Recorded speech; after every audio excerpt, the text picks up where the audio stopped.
Solar langka di beberapa daerah di Sumatera dan beberapa kali Pertalite serta Pertamina Dex hilang di peredaran di banyak SPBU. Ini mismanagement atau ada hal yang lebih besar dari hal itu, yaitu benar telah terjadi perang energi seperti yang kita bicarakan beberapa bulan yang lalu. Setelah perang biologi, maka dilanjut dengan perang cuaca dan dilanjut dengan perang energi. Oke, kita dianggap konspirasi ya, dianggap globalis itu tidak ada, dianggap operasi intelijen Tiongkok itu tidak ada karena konspirasi teori, dianggap CIA itu dongeng operasi-operasinya, dianggap peraturan yang menguntungkan oligarki itu kebetulan, bukan pesanan yang dibayar kepada para pembuat peraturan di Senayan dan pejabat di tingkat menteri. Itu tidak ada ya. Bernegara kalau terlalu polos, tidak pernah ikut Sespim, Sesko, Lemhanas dan lain sebagainya, ditambah orang di sekelilingnya punya ilmu masa lalu, ya berat menjalankan masa depan bangsa dan negara kalau begitu. Keterlepasan dari masa lalu dengan masa kini itu bukan karena corona dengan efek lockdown dan vaksinnya saja. Perilaku berubah cepat terutama generasi milenial dan Gen Z karena digital teknologi membuat banyak hal berubah. Ini terjadi jauh sebelum tahun 2019,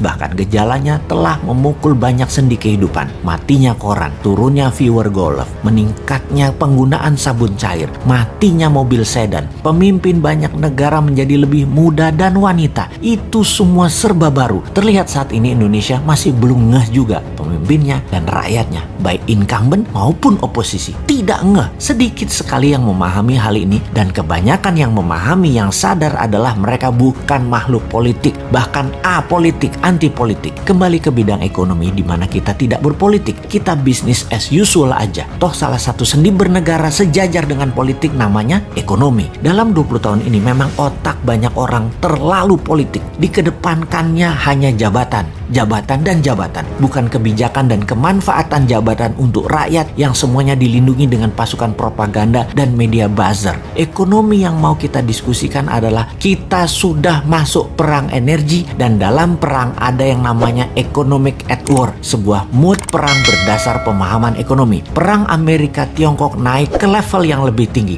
naik ke level berikutnya. Diawali di tahun 2017 dengan trade war, kemudian saling serang dengan financial war, kemudian masuk ke biological war, dan yang terbaru perang cuaca atau climate war. Biological war belum selesai seperti analisa awal, sama seperti perang dunia pertama sekitar 4 tahunan, perang dunia kedua juga sekitar 4 tahunan puncaknya. Wabah virus ini kurang lebih 4 tahunan, bisa sampai tahun 2024, namun intensitasnya saat ini mungkin terlihat turun, tetapi kita harus terus waspada, masih bisa mutasi gelombang ketiga serta efek long covid yang belum tersolusikan. Perang energi diawali dengan dimainkannya gas oleh Rusia dan minyak dunia oleh Timur Tengah. Harga bergerak karena stok dibatasi jumlahnya. Apa yang terjadi kalau harga gas ke $60 dalam 3 bulan ke depan? Dan apa yang terjadi kalau harga minyak mentah ke $100?